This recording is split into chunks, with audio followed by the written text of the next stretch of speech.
Welcome to True Crime Garage. Wherever you are, whatever you are doing, thanks for listening. I'm your host, Nick, and with me is a man that I know can fake sing better than Mariah Carey. He is the Captain. Thank you. It's good to be seen, and it's good to see you. And all of our listeners, you're giving me emotions deeper than I ever dreamed of. And I'm very pleased to announce that today in the garage we have a very special guest helping us with this episode, the great Mariah Carey. And to make her feel more at home, we have turned off her mic.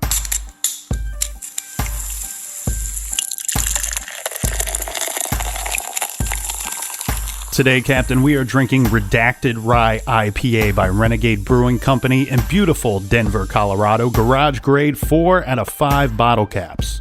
Redacted is a rye IPA that is loaded with rye. Something here is awry. This is Renegade's flagship beer. I'm glad you're cracking yourself up today. It was a joke that I forgot that I wrote. This is Renegade's Still flagship funny. beer. It has citrusy hops and spicy rye, which is a fantastic combo, and Redacted is truly one of a kind. And this week's beer is brought to us by these truly one of a kind garage goers.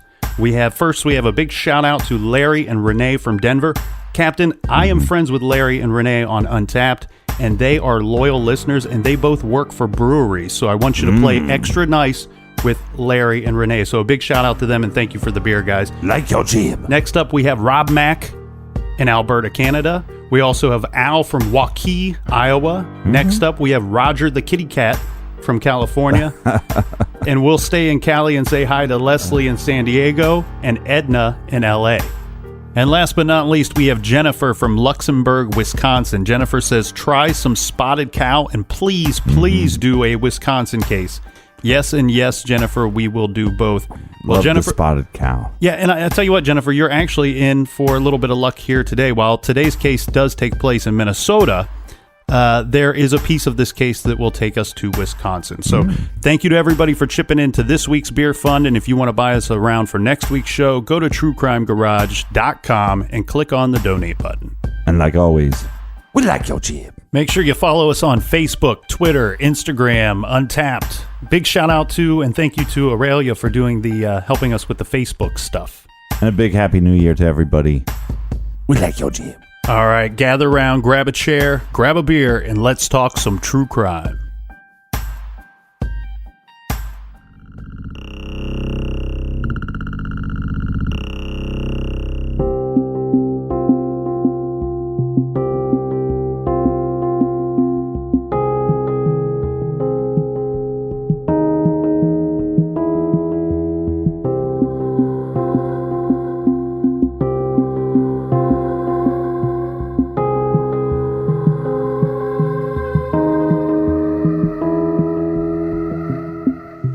This past Sunday night, 9 o'clock, did you know where your kids were? In St. Joseph, Minnesota, the Wetterling family thought they did. But their 11-year-old son, on his way back from a nearby convenience store, was abducted by a masked gunman. For 4 days, a massive search has been underway. Tonight, our David Lee Miller reports on that terrible crime that has brought terror to the country's heartland. St. Joseph, Minnesota is the type of town where folks don't bother to lock the front door. A 2-hour drive north of Minneapolis, St. Paul. Here, the police chief doesn't even carry a gun. But now, everything is different. Sunday night, just outside of town, 11-year-old Jacob Wetterling was abducted by a masked man with a gun. It is a crime that will forever change this community, and one that has terrorized Jacob's parents. This shouldn't happen anywhere. It's the type of, it shouldn't happen anywhere. All I could think of was who would take a child away from their parents? Like, I couldn't fathom it. It is total shock, total disbelief. even in talking with the sheriff's department here, they seem to be almost as amazed as we are. We've taught him that people are good. We've worked for peace all our lives, and this is a real violent act, and I don't understand it. He's bright. He's got a real clever sense of humor and quick mind. He's very, he plays goalie. He's cool under pressure. All these things give me hope that if there's an opportunity, this boy will be home. Is he a survivor? He's a survivor. Jacob's disappearance is especially shocking because he was with his 10-year-old brother, Trevor, and an 11-year-old friend, Aaron Larson, when the abduction took place. According to the boys, they had just leased a videotape from this convenience store and were walking their bicycles down this road when suddenly a masked gunman appeared out of nowhere. We were coming down this road here and we were just talking and everything, and then this guy just came out and he had a gun, I thought it was some kid pulling a prank on us or something, but it wasn't. And then he looked at Trevor and he told Trevor to turn off his flashlight, and then he told us he had a gun and he told us to turn around and go over into this ditch and put our bikes in there and lay down. Then he came over and he asked us all our ages, and then he told Trevor to run as fast as he could into the woods or else he'd shoot. Then he looked at me and then he grabbed Jacob and he told me to run as fast as I could into the woods or he'd shoot. What did this man look like? Well, he was all in black. He had a mask on and... You couldn't see his face? He had a nylon mask or some kind of mask. Did Jacob say anything to the man? Just his age. When you ran, did you look back? Yeah, once we got way down there. What did you see? Nothing. No, he wasn't there anymore. Here at the County Communication Center, authorities have received more than 300 tips. And while so far nothing has panned out, they continue to be optimistic. Jacob will soon return home. An awful lot just depends on the type of person that we're dealing with that abducted the boy. Some of them keep him around for quite a while, some of them don't. So we're hoping that this type of person is going to keep Jacob alive, and somewhere along the line that he's going to get a chance to get to a telephone or get away from him. Despite a massive effort in the air and on the ground, police have few clues and don't even know what type of car Jacob's abductor used to flee the scene. Residents are understandably terrified and say children here in St. Joseph have lost a part of their youth. I know my little boy, he's 5, and he won't go outside. Yesterday he didn't want to go out and play, and he was up last night, and it's scary for the kids. Anybody, really. The Sheriff's Department, meanwhile, has established this command center to coordinate assistance from state investigators and the FBI. But despite all the manpower, authorities do not know why the boy was taken. So far, there has not been a demand for ransom, and the family has never received any type of threat. Dr. Wetterling is a chiropractor in town, who in this predominantly white, middle-class community heads up the local chapter of the NAACP. They are kind, gentle, caring people who want nothing more than the return of their son. Can you think of any reason anyone would want to harm your family or your son? No. Nothing. I would only say that we really want Jacob back, for Jacob's sake, for our sake, and for everyone's sake. Please, give him back to us. There are so many people praying that if I were God, I would bring Jacob home safely very soon. Tonight, the Wetterlings are asking for your help in locating Jacob.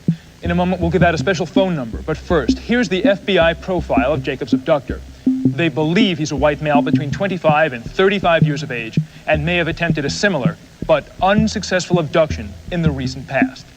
Anyone who may have any information about Jacob's abduction is asked to call the Sheriff's Department Task Force at 612-259-3981. there is a $25,000 reward for information leading to his safe return. All tips will be kept confidential, and you can call collect. Once again, the number, 612-259-3981. Maury, I hope this is one story that's going to have a happy ending.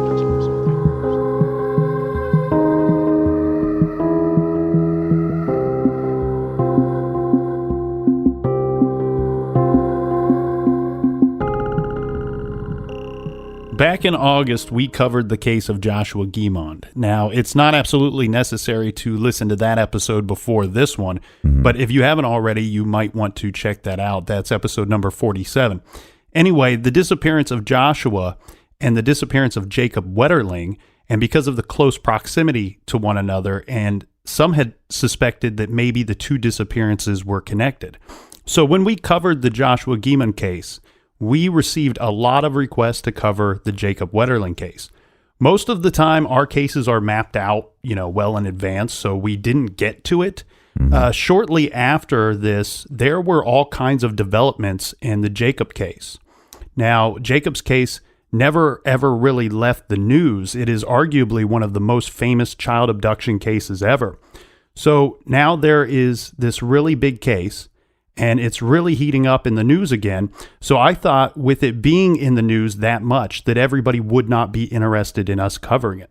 But then in late October, we covered the Johnny Gosch case. This is an abduction. The boy was never seen again, young teenage boy that was abducted. And in this case, we made reference to the Jacob Wetterling case. And once again, we received a lot of feedback from the True Crime Garage Army, again with requests for us to cover this case. So here we are, Captain, covering the Jacob Wetterling case. I'm here too.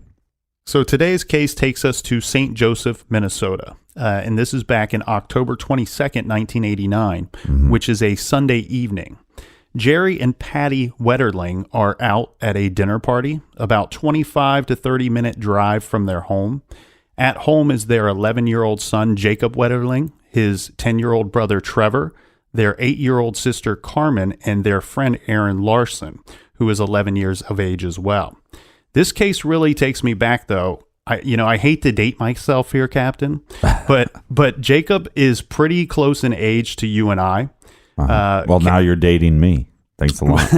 Well, Captain, he was a little older than us, but we, like Jacob, his siblings, and his friend Aaron, were all children of the 80s. I love the 80s. I mean, I was so young back then that everything seems very innocent looking back now. But, remember when your parents would go out and they would leave you home alone, or even where there is someone there to watch you, a babysitter or maybe a relative?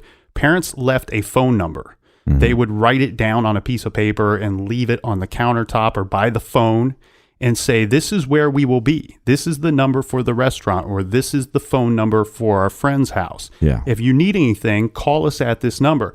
And then you would also get the list of rules read to you, like you are not to leave the house, no fighting with your brother or sister, no food on the nice furniture. Don't wear underwear on your head. Well, this is exactly what Jerry and Patty Wetterling did before they went out to their dinner party. Well, sure enough, the kids come up with a great idea. And so they are going to call and ask Mom and Dad if they could go out for a bit. Their friend Aaron is going to stay the night that night. There was to be no school the next day. So they called because they want to go to the Tom Thumb store down the street. Now, for those of you too young to know this, back in the day, grocery stores and convenience stores did the greatest thing. Some of them would rent movies or even video games. And of course, this portion of the store is always the danger zone for parents, because there's no way you're going to walk through that aisle without the child begging to take home a movie or a video game. Yeah. I mean, this is time before cell phones and being able to access anything at your fingertips. So Trevor calls the dinner party, interrupts the dinner party, and he asks to speak with his mother. And he's going the 10-year-old. Yeah, he's going to ask if they can go down to the Tom Thumb store to pick up a movie. Now, the mom says no. Patty says no. It's too late. It's after dark. This is not a trip that you should be making after dark. And, Trevor says, well, let me speak to Dad. The old, everybody's done that bit. Right. And I think my household, Dad was always a little easier to get to say yes than Mom. So I can certainly identify with Trevor here. He talks to his father, and Jerry agrees to let the boys go to the Tom Thumb store. He seems to be more concerned about it being dark rather than anything nefarious happening to them. Right. So they equip themselves with, bright clothing and a flashlight. And they've already mapped out the perfect plan. They have their sister at home, their little sister, who does not want to go to the store with them. And probably, the older boys don't want the little sister tagging along anyway. Yeah. So they've already made arrangements to have their neighbor girl, her name is Rochelle. She's 14 years old. She's going to come over and babysit their little sister, Carmen, while they will head down to the store to retrieve their movie. So the three boys set out for the Tom Thumb store. 2 of them on bikes and 1 on a scooter. This is just before 9 p.m., so it's dark out. And this is a country road, so no street lights. Probably the only lights you're going to see would be those from the houses, the house lights and lights near the Tom Thumb store. I wonder if the older boys made the little kid do the scooter. I think Trevor may have been on the scooter, yes. Yeah, you know what I mean? Like, it's like... Low man on the totem pole gets the scooter. Yeah, you're lucky to be hanging out with us. Yeah. So they go to the store. They rent a movie, The Naked Gun. And good movie. They are returning for home. And this is right around 9:15 p.m. when they are startled. When they see a man. This man, he is dressed in dark clothing.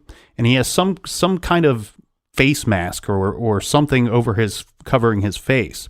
And he is armed with a handgun.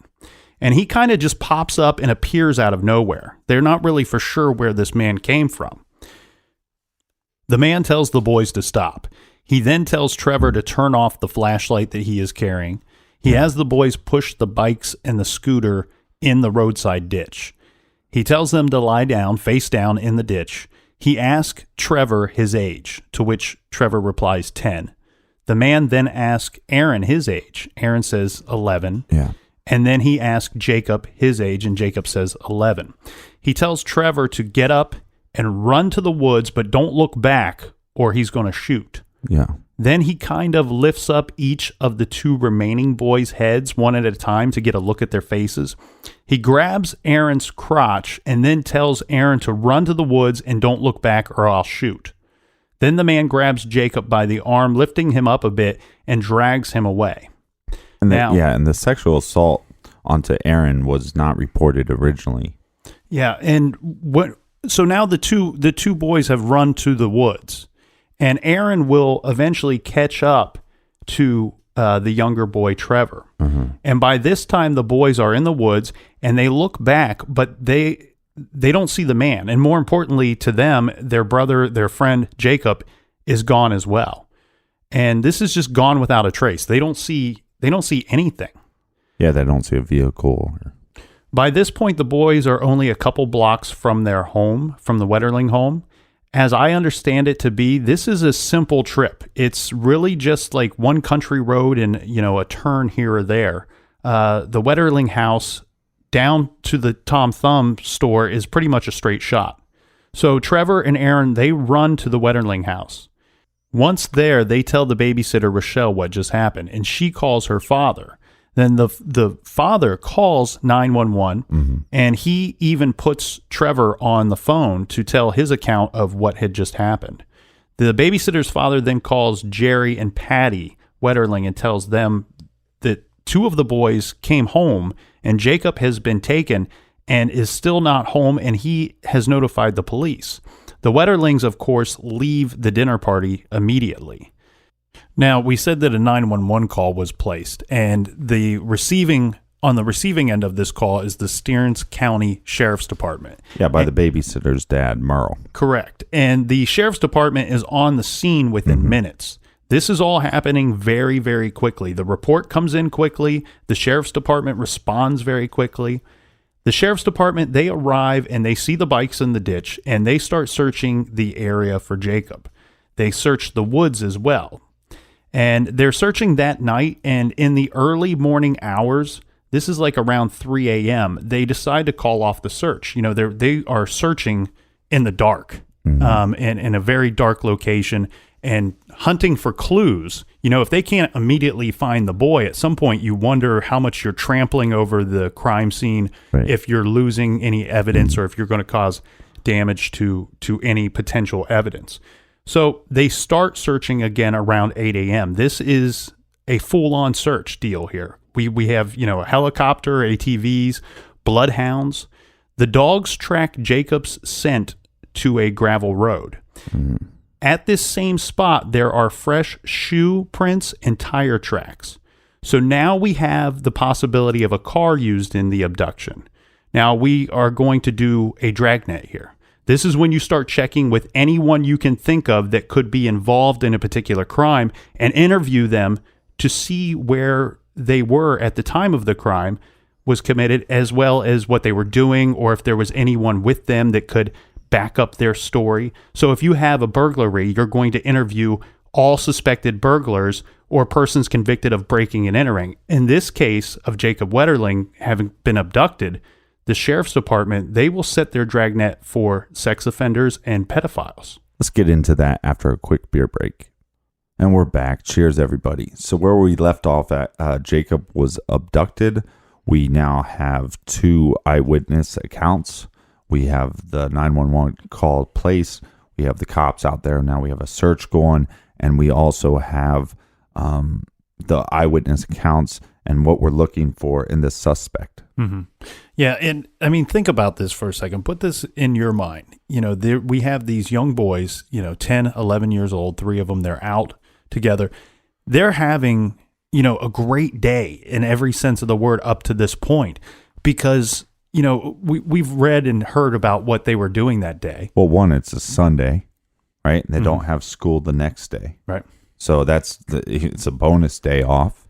Also, you know, your parents are going away. You got your buddy spending the night. So that's a fun thing.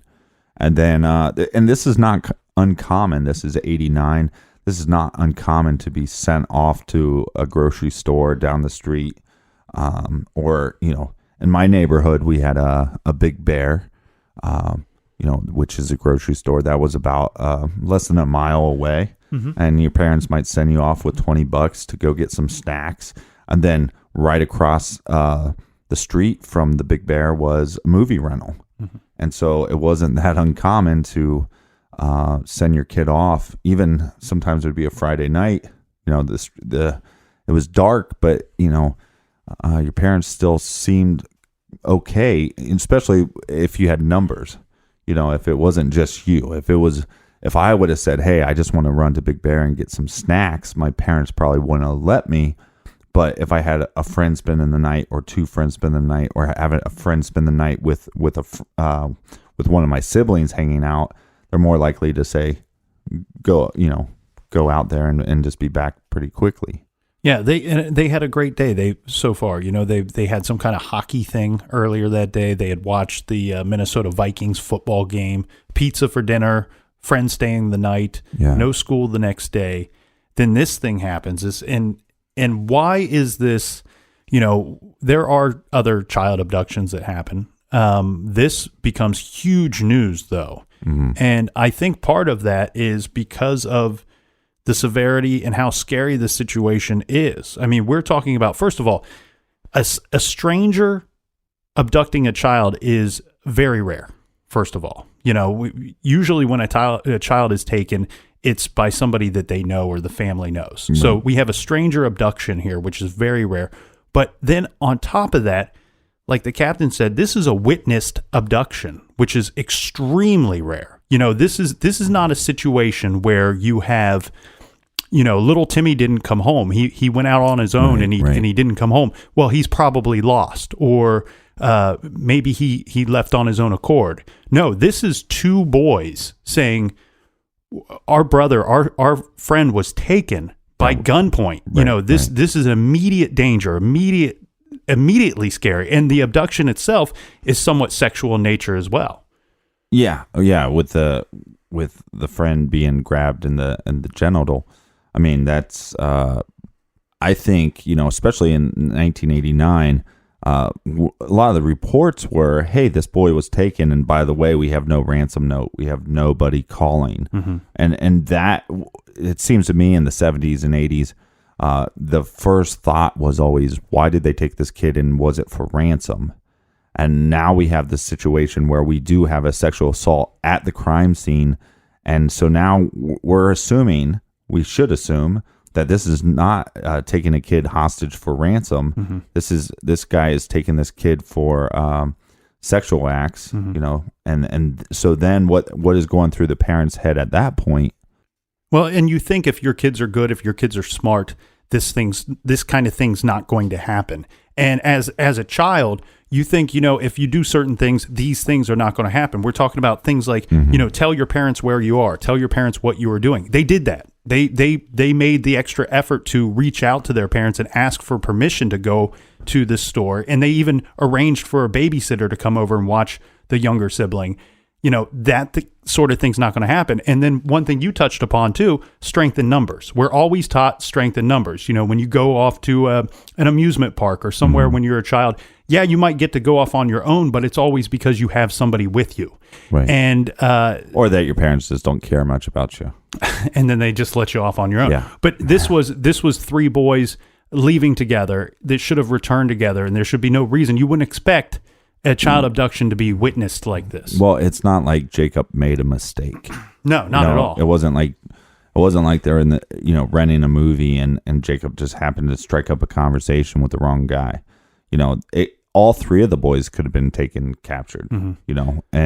And I think it's strange. I mean, like in the account when he says, "Oh well," he pulled both of us up and looked at our faces.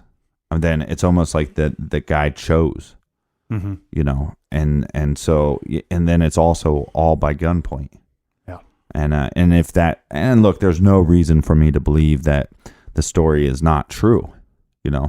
I would say the only thing is if he threw in my only question is, one, if he threw in the gun, but we got the other account from the brother. So, but sometimes it would be like, well, we couldn't do anything because he had a gun. But then, like, maybe also if there's a little fudge in the story, was he actually masked? Or does he just feel bad because he can't tell you what the guy looks like? Chances are his story is correct in my mind. Yeah, I would agree so as well. Let's back up for a second here because something else happened that night that Jacob was taken. Whomever came up upon the boys, he encountered them on this dark country road. But this is right at the end of a family's driveway. This is the Rassier family, but this is a country road, so the driveway is about 1/4 of a mile long. And on October 22nd, 1989, Dan Rassier, a grown man in his 30s, he's living with his parents, and he's home alone. His parents were away vacationing in Europe. Sometime after the sheriff's department began their search for Jacob, Dan is awakened. It's about 10:45 p.m. and his dog is barking as there is some disturbance at the end of the Rassier driveway. Dan looks out the window and he sees several flashlights moving about in the darkness near the family's woodpile. And he assumes someone or someones are trying to steal wood from their property. Because he believes that he's outnumbered, Dan calls 911 to report the incident. The dispatcher informs Dan that there has been a kidnapping that was recently reported on that road in which he lives, and the lights he is seeing is that of the sheriff's department searching for the boy. Dan then goes to where the sheriffs are and has a brief conversation with one of the deputies and tells the deputy that he will go look around the area himself and attempt to assist in the search. Now let's go to Monday, October 23rd. We had mentioned that the search picked up where the sheriff's department had left off the previous night, early that morning. And now this is around 8 a.m. on Monday, and the search for Jacob continues, the search for the abducted boy, the search for the abductor. This continues. Now, on this same day, Dan Rassier, first off, Dan is a music teacher at one of the local schools. Dan is called out of class, and the sheriff's department, they search Dan's car, and they question him for about 45 minutes. And this is kind of where this ends for Dan on that day. Now, 6 days later, investigators searched the Rassier farm. Dan takes a lie detector test, to which he is never told the results of the test, which I don't think is a strange thing. We have seen in some cases that we've covered, like the West Memphis 3, where they immediately tell you, you failed this thing miserably. Right. And that's where they grill you further. My guess is that he probably passed the lie detector test, and that's why they didn't tell him of the results. But you're probably freaking out at this point. Oh, yeah. I mean, as you're a music teacher, so just even being suspect of this crime could cost you your job, cost you your livelihood. Well, and when you're being called out of class, and you get there and there's a sheriff there, you probably assume I'm being interviewed because I live right by where this took place. And had I seen anything, this is my opportunity to tell them, even though I went down there and spoke to a deputy that night and they didn't seem very interested in talking to me at that point. It could be that the sheriff's department really expected to find the boy that night, is what I think. I think they thought maybe they'd find him in the woods or find him nearby. I don't think this is something that they were familiar with, or maybe having the capability of dealing with it. Well, and then the music teacher's probably freaking out because he's going, I live with my parents, and my parents just happen to be gone the day that this kid goes missing. Now my career possibly is in jeopardy. Like we said, I mean, this is 89. It's not like, I think people are more understanding of that. If you knew somebody or you lived in a close proximity, you might be pulled in for questioning. I think that's more likely that people understand that nowadays. In 89, they're probably going, this guy kills children or abducts children. Yeah, it's pretty obvious to Dan at this point that he is become part of the investigation, whether he likes it or not. And he tries to tell the Stearns County Sheriff's Department that he is innocent and that he was home alone that night, but he was busy. He was sorting through his extremely large record collection. And he also tells them that... Well, I wonder if he was doing one of those things. Have you seen High Fidelity? Yes. Where he'd decide, hey, tonight I'm going to reorganize in alphabetical order. And then the next day he'd say, I'm going to reorganize based on when I bought the record. Yeah, and I think you might be right there, because he says something like he was filling out index cards or something. He's making some kind of catalog of his extremely large record collection. But, he also tells them that he called 911 that night, that he had placed a call to 911 that night, and that should prove that he's innocent. Well, that doesn't prove anything. Well, but see it from Dan's seat here. This is the way he's thinking. The investigators tell Dan that the 911 call actually proves the exact opposite, stating that he manufactured the idea that someone was stealing wood from the property as an excuse to call 911, making him look innocent, and that on the call he sounded far too nervous for the real issue to be theft of firewood. Well, he's a music teacher, right? So, I mean, he's probably not like a big MMA fighter or something, and he probably was scared. Dan also tells investigators that they should be looking for a vehicle.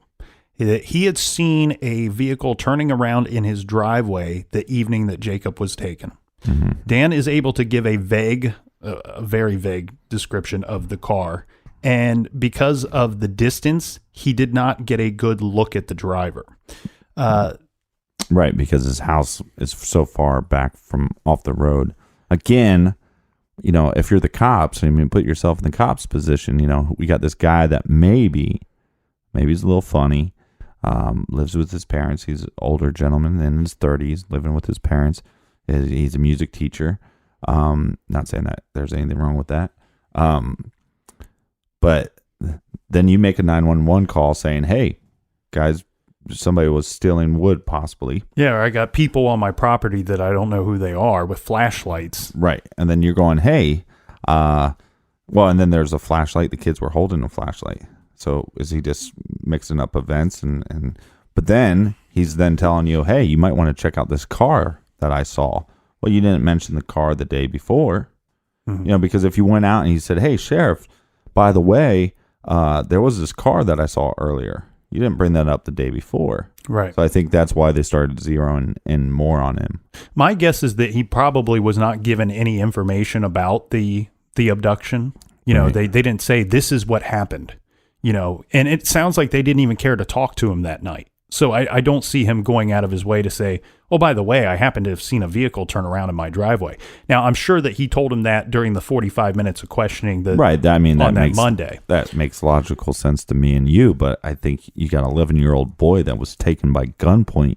These cops have to do everything they can to just pick a direction and run in it as fast as you can until you hit a brick wall, and then pick another direction and then keep running in that direction as well. But I also think that at this point, Dan is not an actual suspect. You know, he's somebody that they're interested in talking to him, but I don't believe that he's any form of a suspect. And then he's mentioning this car, and I can't see the driver. And here's a description of the vehicle. You should be looking for this car because this took place about the same time as what the kid would have been abducted. And, you know, this to me seems like a good enough lead, you know, because the sheriff's department found Jacob's scent near those fresh tire tracks. Right. And they decided it was most likely that Jacob was taken by vehicle, which is extremely plausible because that's how these things happen, especially when you're out on this dirt country road, you know.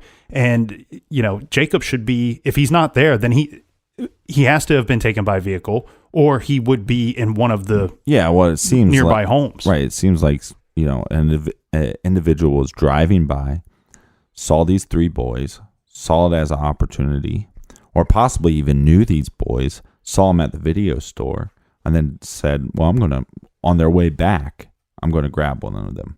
Parks the vehicle, gets out of the vehicle, then walks to wherever they are, grabs one of the boys, they walk back to the vehicle, and then they leave by that vehicle. Mm-hmm. Yeah, he ambushes them on their way back. He's away from his vehicle. Right, and if he's wearing all black and has a black, you know, nylon mask of some nature, that they didn't even see him come creeping up on him. And not only are you exactly right, because we know the history of this case, right. But think about this too. This is a well thought out plan. And I agree with you. Well, I don't know if it's a well thought out plan. Well, here's what I mean by that. Okay, I understand that the assailant probably saw an opportunity and took advantage of that opportunity.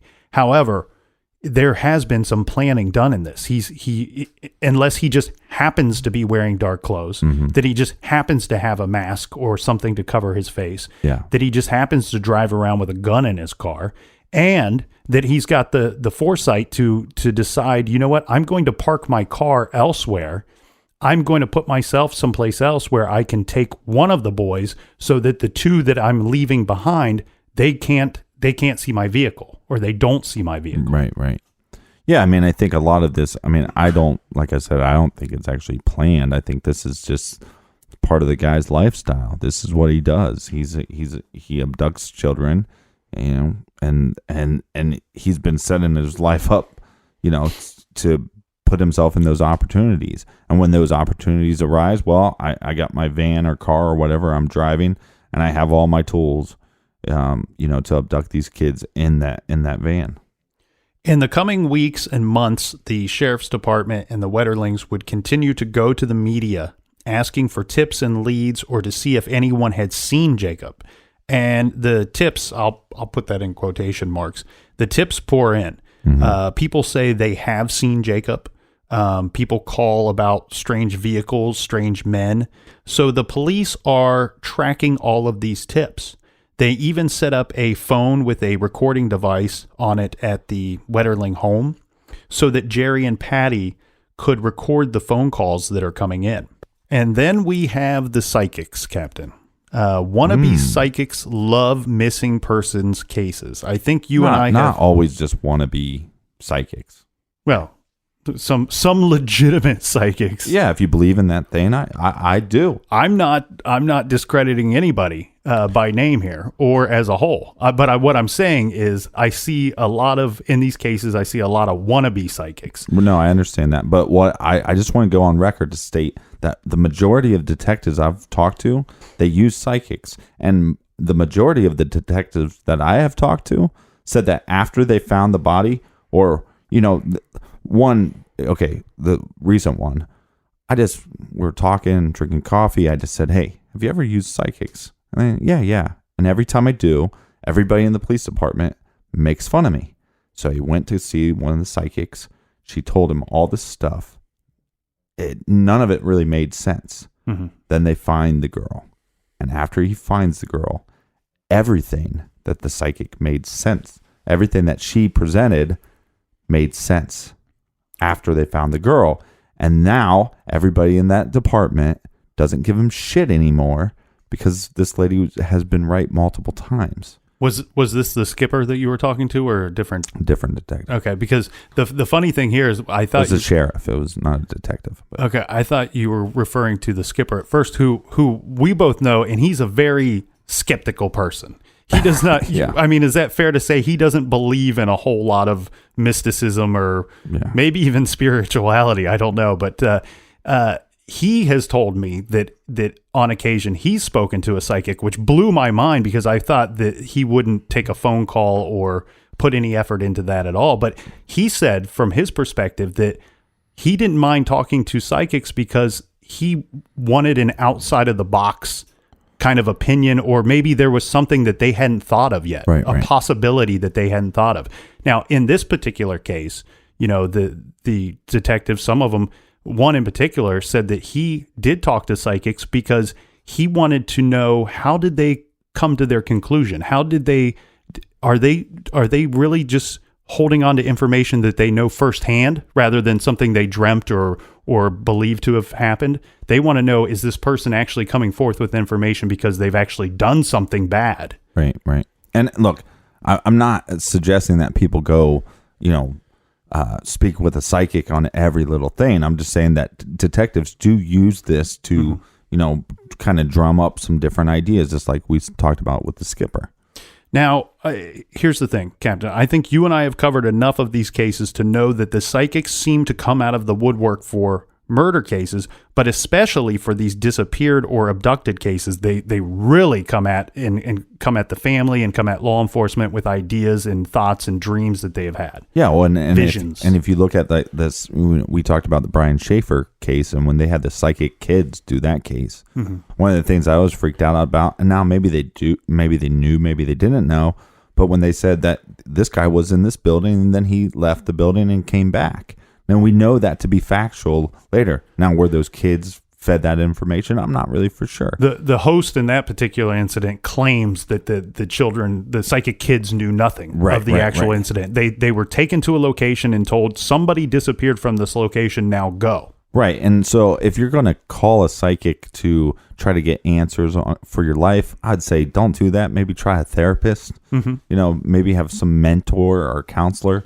But I think there's nothing wrong with using psychics in this capacity. But on the other hand, there's been so many psychics, especially with these YouTube videos, these guys claiming that, I know where this missing person is, and it's based off of nothing. And it's so they get a bunch of clicks on their YouTube video. And those people are pieces of shit, Yeah, well, I will tell you when the world will end, the exact date. And why, and then when it doesn't happen, I'll disappear for a couple of years and give you a new date. Right. But so in this particular case, there were a ton of psychics that came out of the woodwork here and presented their thoughts, visions, theories, and a lot of them were communicating with the parents, with Jerry and Patty Wetterling. Well, and some of that is just wrong too, because if you are a bullshit artist, and maybe some of these people actually think they have visions. But I just think some of it is wrong to, give the parents false hope. Exactly. I mean, I would say reach out to the law enforcement. Yeah. Don't bother the family. They're going through something here that nobody should have to experience, and getting false hope is really kicking somebody while they're at their lowest. Right. Now, we said that there was a whole bunch of psychics that came forward to law enforcement, to the Wetterlings. Hold on. We just got off on a crazy tangent. Well, sorry about that. I'm actually leading somewhere with this. I have no. Okay. So there is one such psychic that came about amongst the sea of psychics that presented their theories, their thoughts, their visions. The Wetterlings had psychics calling the house at all hours. Some even would go to the house to meet the parents of Jacob. Yeah. Some asking for one of Jacob's toys or an article of clothing to better help them channel Jacob or Jacob's spirit. But one psychic that does go to the home of the Wetterlings is a man in his early 40s from Wisconsin, and his name is Vernon Seitz. Vernon actually visits Patty Wetterling on 2 occasions. Well, look, when you name your kid Vernon, he's going to grow up to be like a librarian, or he's going to grow up to be a psychic. Well, he visits Patty Wetterling on 2 occasions. Uh-huh. And on one of those occasions, one of those visits, he gives her a painting that he had painted of Jacob. Okay. Yeah. So unfortunately, you and I have heard some of the recorded calls. Captain, these are all false leads that we know of now.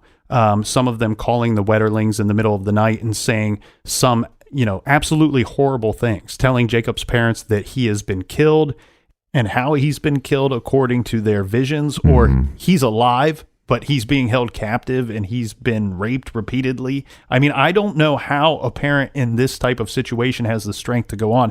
I guess the hope that your kid could still be alive and the thought that I better be here doing something and of sound mind so that if he is still alive, I can help somehow, some way. What a helpless feeling, though. I mean, it's like, if your kid falls down, and then you can clean up the cut, and you can comfort them, but your kid's just gone, and I couldn't imagine the thoughts that were racing through your heads, and then there'd be a part of you that would just want to hit the streets and just start looking and start driving around. And I think personally for me, I'd go crazy. It'd be 10 years of me driving around looking for answers. I mean, I think it would just be so horrific. Unfortunately, helpless is the word. Yeah. I think that's how you feel in this situation. You're helpless. Your child is injured, you nurse them back to health. If they're ill, you nurse them back to health. If they're gone and taken from you, you're helpless. There's nothing you can do. You feel like there's nothing you can do in the situation. Well, not only the helplessness of the parents, but, your little brother was with you. I mean, if you're the little brother, your older brother of a year or more, because one was 10 and one was 11, but I mean, it could, it's like he could be a year and a few months older. But it's like, so your older brother, you possibly your hero or whatever, he's just been taken from you. And then you witness all that, not to mention, hey, lay down in this ditch, not to mention run to this woods or I'm going to shoot you. You're 10 years old. I mean, I couldn't even imagine that. Or on the other side of things, it's your best friend. You're spending the night at your best friend's house, and same thing, and you have to deal with the whole thing. And then you have to deal with this guy grabbing your genitals. You got to deal, this guy stole your best friend away. And then the stuff that he had to be going through, like, now we're searching for my friend and I hope he's found, but this is probably all the kids are talking about in the community. Well, and it's survivor's guilt. Even though you don't know the outcome of your friend or brother being taken, you have this survivor's guilt, and all these things are probably going through your head that, why was he taken and not me? Right. Or what could I have done differently at that exact moment to change the current situation that we're in? Maybe should I have not run? Right. Maybe should I have pushed the issue? Maybe should I have looked the man in the face? Right. Fought him off. Yeah. All these things. Or tried to. And like you said, it's the brother, feeling guilty, and it's the best friend, Well, and then you got the parents on the idea of the mom said no. Mm-hmm. And then, and then Trevor went back to the dad, and the dad said yes. Yeah, that absolutely. I mean, this is a heartbreaking story anyway, but that portion of the story breaks my heart every time because, when people are in a situation where they can't control anything, some people want somebody to blame. And the father did absolutely nothing wrong here. There's no reason why this should have happened at all. No. Nobody could have foreseen this happening. Well, and nowadays, I mean, people just don't let their kids do these things. But, we're also raising a bunch of monsters now. Mm-hmm. I mean, like, that was one of the best parts of my childhood was run down to the Big Bear and pick up some snacks. I'd always get fudge rounds for some reason because I think it was $1. And then you'd eat like 20 fudge rounds and drink Coca-Cola. But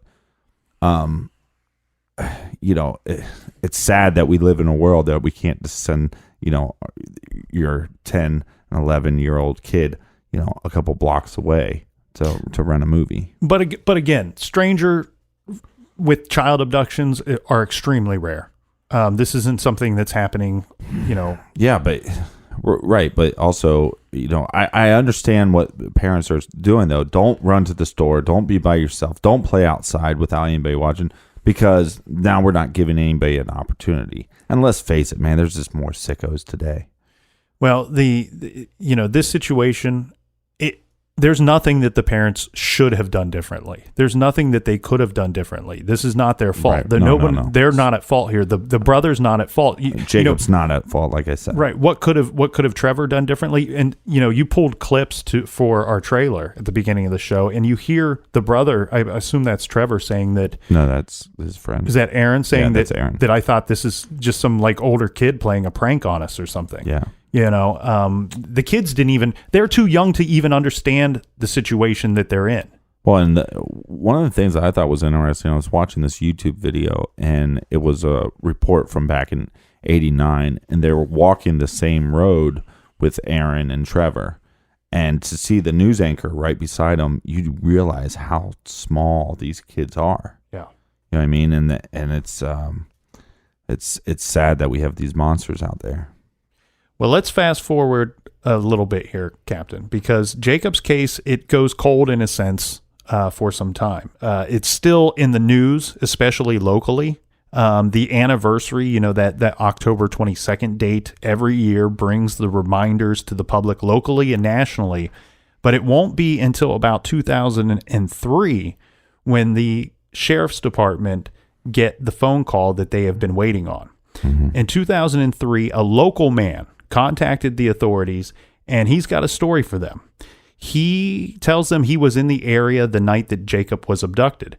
The man had been listening to a police scanner and had heard about the missing boy, and he decided to drive to the scene. He told them that he had got close enough with his car, he's driving in his car, he got close enough that he saw the bikes and the scooter in the ditch. He did speak with a deputy that night, asking if the sheriffs had seen or knew about the bikes, and the deputy said yes, they had. Now, are you hip to these police scanners? My grandfather had one growing up, Mm-hmm. Which I always thought was kind of cool that he listened to it. I don't really have any kind of experience with them other than that. Thought about getting one. Might be kind of neat. Chasing ambulances and stuff. No, just just to hear what's going on. Just listening in. You live in a suburb, so I know it could be like strange calls. But Captain, this is the phone call that they've been waiting for, because this man and his car could possibly account for the vehicle seen by Dan Rassier that night, and this could account for the fresh tire tracks near the abduction site as well. The man could not be 100%. He couldn't 100% remember the make and the model of the tires that he was driving that night. No shit, Sherlock. Well, this is 2003. Well, and this is my problem with the whole thing. So you come out, how many years later? 14 about years 14 later? years later, yeah. Well, you come out 14 years later and you go, "Hey guys, I got a story to tell you." Really? Well, you want a little more background on this? Yeah, I want to know why it took him 14 years. Why he was like, "Oh, I've been busy. Couldn't make a phone call." No, what happened was he had a lot of laundry to do. Being a 14 years older than what he was at the time, he was at a party. Okay, he was at like some work function or something like that, and he was talking to somebody that is in law enforcement, maybe FBI or something. I don't know the background. I think he was a marshal, the person he was talking to. And he tells, somehow the Jacob Wetterling case comes up in conversation. Yeah. And he says to the marshal, he says, "Those are our people, though, right? I mean, think about every time we're at a bar, it's so great when a true crime thing actually comes up. Then we don't have to feel like a weirdo." He's in this conversation. Okay. And he says, I lived in the area, and as a matter of fact, I heard the call go out on the police scanner, so I drove to the location.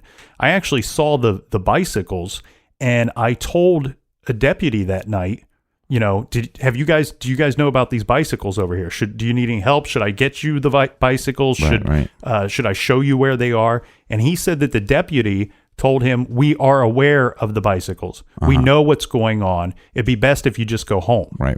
So he went home, and he was never contacted. They didn't take his name, phone number, anything to contact him in the future. And they should have. Exactly. And he says that, I just assumed that everything I knew, they knew.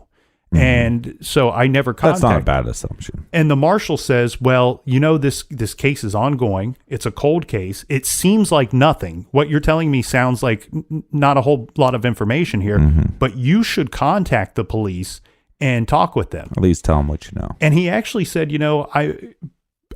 maybe it was because of the, because of how he was greeted with it that night, that he felt uncomfortable calling the police department and discussing this with them. And the marshal said, well, I know some guys over there, and let me arrange this for you, because the marshal thought that this was something that the sheriff's department needed to hear. Well, and we've all been there. We've all done that, where we get pulled over by a cop and their attitude is bad. Right. And again, I'm all for law enforcement. I'm all for law enforcement doing their job. They're great people, but let's just remember, it's serve and protect. That's what you're signing up for. Not to harass, not to, try to teach everybody a lesson, not to, if you were picked on in high school, there should be a rule. If you were picked on in high school, you shouldn't be able to be a cop. There should be a rule about that. But no, it's to serve and protect, and you don't have to serve and protect with a negative attitude towards people. And if this guy, maybe they thought, okay, we got this crime scene and we don't want anybody to mess it up. I get that. Go home, please. But this guy obviously thought, well, for 14 years, these guys gave me some attitude and they probably know what I know. Yeah. So what does it matter? Or at the very least, they don't care. The information I have is not valuable to them or their investigation. So what am I, Right. Just a nice reminder, just be nice to people. That goes for everybody. Just try to be kind, okay? Don't be walking around like a dick face, Well, and if what the captain says should be true, if you pick on every kid in your school, if you don't grow up to be the police officer, then nobody is allowed to be a police officer. So again, the first thing that the sheriff's department, they want to know are, what kind of tires did you have on that vehicle? Do you remember? Because we have a photograph of the tire tracks. We have tire tracks, yeah. And if we can track down a model that's similar or the same of that tire, we can conclude that you were the one that left the tire tracks here.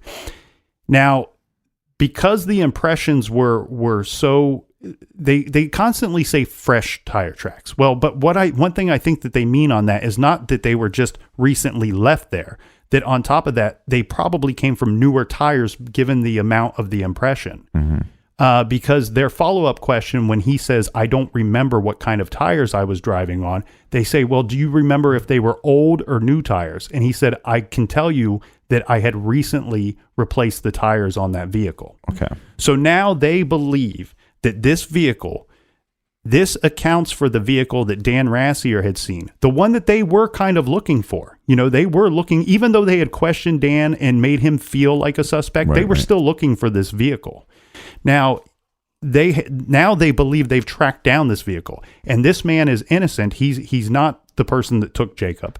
So they can account for several things that happened that night that they were looking for.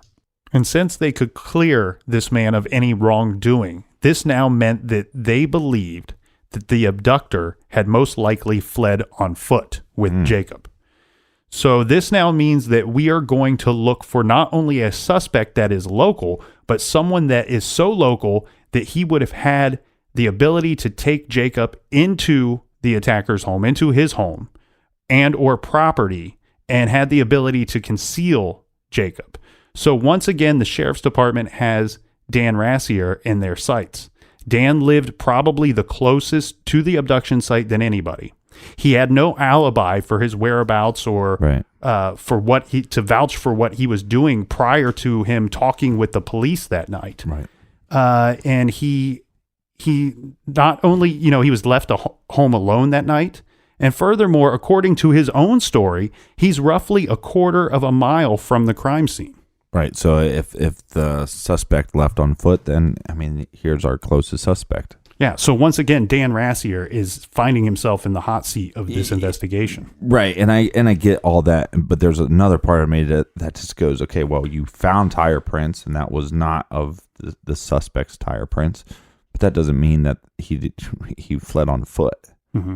I mean, like, maybe you just don't have the tire prints. Well, maybe the person never left the road. Maybe the person just put on their blinkers, walked out, grabbed the kid, put him in the car, and took off. Well, there's been a lot of people to throw scrutiny at the sheriff's department because of this issue, because now we've taken Dan Rassier, and not only was he once somebody that we were interested in talking to regarding this investigation and regarding this crime, now he seems to be the most likely person. Now the sheriff's department has made him let's call a suspect. They never call him a suspect, but they're treating him. Yeah, but he was a suspect. Right. They're treating him like a suspect. Now. But not only that, it seems like they've narrowed their vision to the point where they're honing in on Dan Rassier completely. Right. And what I said in the first place is the cops need to, pick a path, pick a direction, run as fast as you can until you hit the brick wall. So 14 years ago, they didn't do that. They didn't. They should have looked at Dan from every angle, did as much as they could, and he's either our guy or he's not a suspect. I absolutely agree with that statement. They should have done that in the beginning. The problem is that they didn't. Now, where I don't fault them and where I don't think we should have thrown scrutiny at the sheriff's department is because a lot of people were saying, well, a new sheriff took over about the same time. And so the new sheriff says that we're going to spend a good amount of time on Jacob's case. 2003? Yeah, roughly around that time. So the new sheriff kind of, they've set their sights on the investigation now on Dan Rassier. But here's where I think that they're fine to do that. Because no, it's fine. Because here's the thing. Like you said, run till you hit a brick wall. Unfortunately, they didn't do things properly in the beginning, in my opinion. Right. But they've been hitting a brick wall for the last 14 years. Right. So then what you do is you have new sets of eyes. These are probably, you can assume that there's some new investigators on this case by this time. Mm-hmm. You have new technology. You have this person that comes forward that can account for this ghost car that Dan Rassier says he saw. Mm-hmm. So now you're pouring back over the information and you're going, what did we miss? What did we get wrong? Well, we thought there was a car. Maybe we've got this whole thing wrong the whole time because there was not a car. Right. Maybe this guy's been right under our thumb the entire time and we just didn't see him because we assumed there was a car. Now we have this new information. I don't blame them for changing gears here and pivoting and focusing on Dan Rassier. Sometimes you go down that path and you hit a brick wall. And then sometimes you get a little more information and you go down that path again. And when you hit that brick wall, it collapses, and then and that's where your suspect is. I mean, we see that time and time again, but yeah, it just seems like they, it's small town, 1989. Seems like they just made some mistakes here and there, and that's going to look. We're human, so we're going to make mistakes. Not every podcast that we put out is perfect. I mean, most of them are, but especially this one. But yeah, so I can't blame them too much. I mean, I'm sure their intentions were to get this right and to get this solved. All right, so I mean, we're only at 2003 in this case, and we know that there's more information that came out in 2016. And a whole bunch of stuff between that. Right. So we got. Can you stick around for a little bit, and we'll just knock out another podcast real quick? I got an hour or so. All right, so we got a recommended reading for this? Yes, I want to recommend this week Hometown Killer. This is a similar story to the one that we're telling today. This is about a case that took place in the early 90s in Springfield, Ohio. The author calls it the All-American Town, much like where Jacob was from. This is the Hometown Killer, a peaceful community stalked by a remorseless slayer. And you can pick that up by going to our website, truecrimegarage.com. Click on the recommended page. You will see Hometown Killer as well as all of our other recommended books. We will be right back tomorrow in the garage reporting more. Well, we're going to do it tonight. Well, we're going to record it tonight. I'll try to have it edited by tomorrow. Sounds good. And until tomorrow, be good, be kind, and don't let it